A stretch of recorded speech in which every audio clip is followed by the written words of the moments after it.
పెద్దేమూల్ మండల కేంద్రంలో ఎమ్మెల్యే మనోహర్ రెడ్డి ప్రజాపాలన గ్రామ సభలో మంగళవారం పాల్గొన్నారు. ఈ కార్యక్రమంలో ఎమ్మెల్యే మాట్లాడుతూ నిరుపేదలకు మాత్రమే ప్రభుత్వ పథకాలు అందిస్తామని అన్నారు. ఇందిరమ్మ ఇండ్లు, ఇందిరమ్మ ఆత్మీయ భరోసా, రేషన్ కార్డులు జారీ వంటి పథకాలకు అమలుకు గ్రామ సభ నిర్వహించడం జరుగుతుందని, ఇక్కడే ప్రజల అభిప్రాయం సేకరించి లబ్ధిదారులను గుర్తించడం జరుగుతుందని అన్నారు. రానున్న కాలంలో మరిన్ని పథకాలతో ప్రజల మన్ననలు పొందుతామని అన్నారు.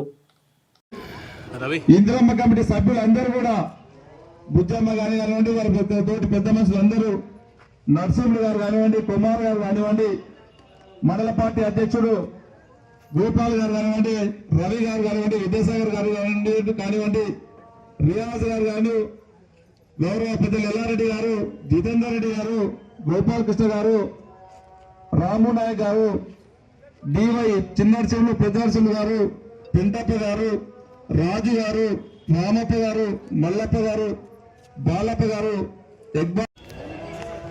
ఈ రోజు వచ్చినటువంటి పెద్దేమూల్ గ్రామ లబ్ధిదారులకు అందరూ కూడా పేరు పేరున నమస్కారం తెలుపుకుంటూ,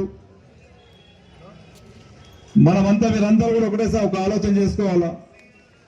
బీఆర్ఎస్ వాళ్లకు గత 10 సంవత్సరాల ముందు ధనిక రాష్ట్రాన్ని అప్పచెప్పినాం.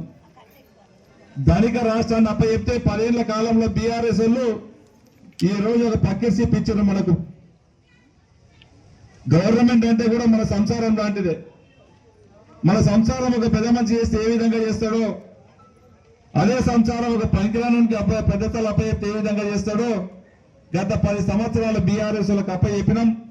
7.5 లక్షల కోట్లు ఈరోజు అప్లై చేసి ఇచ్చారు. మనకు 7.5 లక్షల కోట్లు అప్లై చేసినా కానీ మనం ఎక్కడ కూడా గౌరవ ముఖ్యమంత్రి గారు బెదరకుండా మనకు మీకు ఆ రోజు ఏదైతే సంక్షేమ పథకాలు మీకు ఇచ్చినామో, గౌరవ సోనియా గాంధీ గారు, అప్పుడున్నటువంటి పిసిసి అధ్యక్షుడు రేవంత్ రెడ్డి గారు మనకు చెప్పి ఉన్నారు. 6 గ్యారంటీలు నేను మీరు చెప్తున్నాం, నా మాటగా నమ్మండి. సోనియా గాంధీ గారు ఏదైనా మాట చెప్పిందంటే శిలాశాసనంతో సమానం.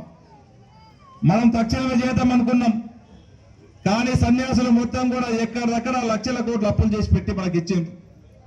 అయినా మన సోనియా గాంధీ గారు మాట ఇచ్చిండ్రు. మన ముఖ్యమంత్రి అప్పుడు ఉన్నటువంటి పిసిసి అధ్యక్షుడు ఇప్పుడు ముఖ్యమంత్రి గారు మాట ఇచ్చిండ్రు.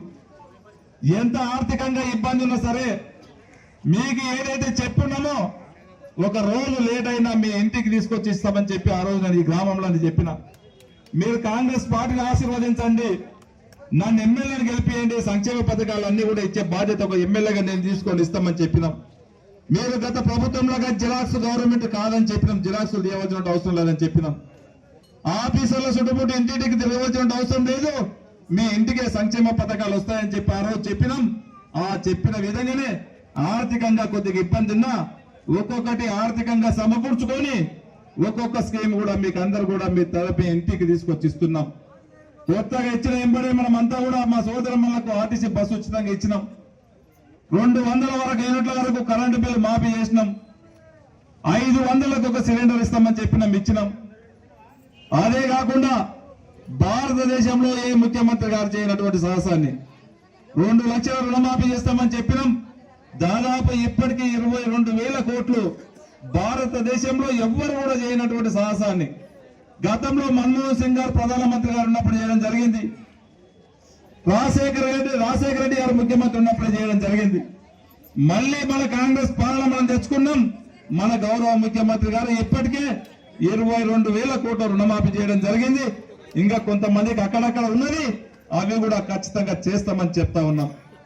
అదే కాకుండా మీరు ముఖ్యంగా ఆలోచన చేసుకోవాలా. గత 10 సంవత్సరాల నుంచి ఒక రేషన్ కార్డు ఇవ్వలేదు. మనం ఆ రోజు చెప్పినాం ఖచ్చితంగా రేషన్